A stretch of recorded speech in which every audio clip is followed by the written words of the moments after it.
So I'm in my little workroom today. It's like a storage room added onto my apartment. You're going to hear the traffic noise because I'm trying to make sure I get natural light here.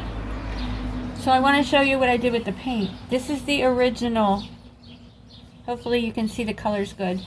That's the original turquoise that I showed you. This is what I dumped out, all of this. And then I mixed it with some of this tan into this can. That's why I had to dump some out to make room for this. And that softened it up a little bit, but it still wasn't as muted as I wanted. So then I added a few teaspoons of this, which is a dark brown. And that gave me the muted color that I wanted. So I did the first coat, and then I thought about it, and it was still a little bit bright.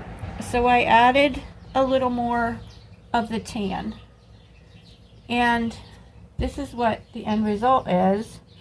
So if you can see the difference, I'm not sure that you can in the light. I think it's getting a shadow. Let me see if I can move this here. So hopefully you can see the difference. The original is much, much brighter, and I didn't want bright, I wanted muted. So the end result, it's not dry yet, but this is the end result. So it's a very soft aqua color, which is exactly what I was looking for. So if you guessed that I was painting the cabinets with the aqua paint, the cabinet doors, you guessed correctly.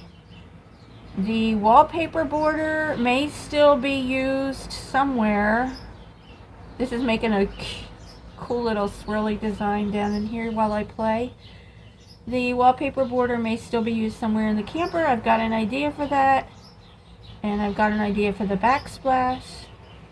But that you will have to wait and see. It probably won't be till next week. Alright. Bye everybody. Give it a thumbs up. See ya.